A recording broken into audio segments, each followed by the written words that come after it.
and welcome to Free Flow Wednesday.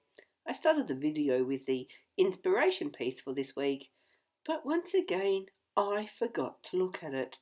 I do this nearly every time because I get an idea in my head or a picture that I want to use and off I go, and then I look at the inspiration piece and go, uh-oh, it's nothing to do with it. I can't make any link really this week. You see, I had these photos, these school photos of the boys, and I'd found this photo of them when they were tiny, and that's what I wanted to scrapbook this week. So my Free Flow Wednesday has nothing to do with the inspiration piece.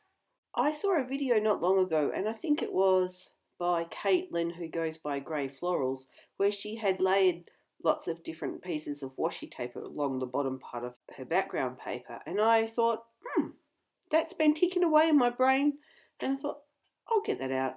I have lots of washi tape, but I struggle to use it sometimes. So I thought, oh well, I'll give it a go, having that instead of a pattern paper on my background. Of course, I couldn't help but do some packaging technique, spreading of my mist here, because I do like doing that. And when I get this white cardstock out, it's that thick white marshmallow from Basil, so it takes spritzing or sprays really well. I'm using the light blue is from Shimmers. It's Jenny B Blue, I think, from memory, and the darker blue is from Prima, and it's a cobalt blue. So just some splatters as well. You can just see at the top of the page I got some at the top, and that annoys me all the way through, and until I get to a point where I can't cope and I get rid of it later. I just wanted to have the three little photos together, so I pulled out a piece of black cardstock, stuck them down, trimmed them off, so that I was just working with one piece rather than three tiny pieces. I don't know about you, but I've got lots of these school photos, and there's only so many you can give away and do things with, but this does use them up nicely. Actually, my boys have graduated from year 12, and I wrote them a letter, and I used these little photos from throughout the years, from when they started kindy to year 12, down the side of their letter. So they have come in handy, actually.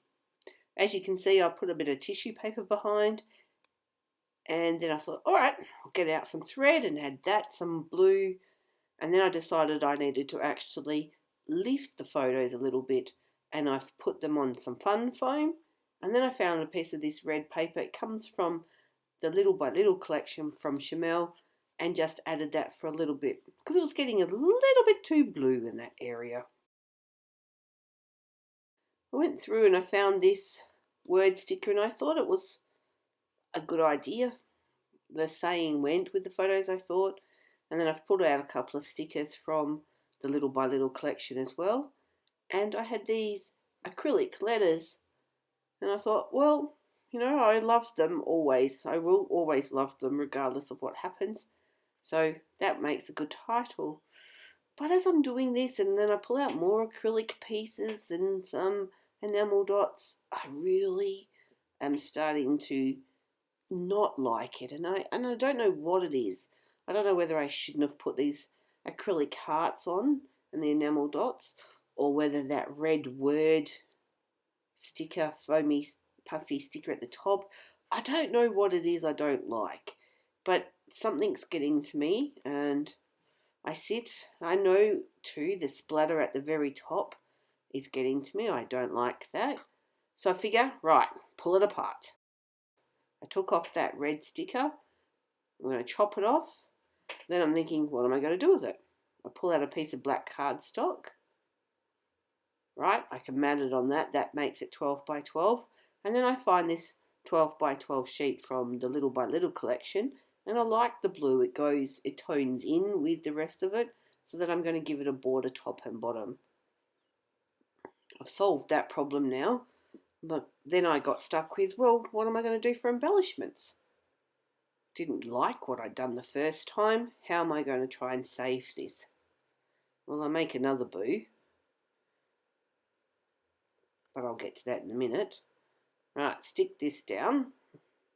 I left those enamel dots and the acrylic hearts at the bottom right hand corner, and then I found this tag to cover up some of the rips in the background when I pulled off some of the glued on embellishments before it ripped the cardstock. And I put one of the acrylic hearts back and a tiny little enamel dot, and I just feel that tones in the ones at the bottom. And here's the next mistake. I found these really old rub-ons from Kaiser Crafts, and I thought, saying's perfect. Back in my mind though, I was going, Helen, they're getting old, they probably won't work. Instead of cutting another one out and trying it first, I just went ahead with it. And then I pulled it off and it didn't work. How was I going to fix that? This is a sticker out of the book, covers up most of the rub-on and then that star a little bit more, and there's just a tiny little bit poking out. So I find some red word stickers, covers it up, perfect. No one would know there was a rub-on there. And then I find another word sticker that goes at the top, another little star, and I'm thinking, yep, it's looking pretty good now. I like this one better. I don't know, you may decide that you like the first layout better. It's all a matter of perspective, really, isn't it? A little bit of journaling just to show how quick this has gone. And this is it. Finished layout. Simple one, really, but I've used up some washi tape. Thank you so much for watching. Until next time, take care. Bye now.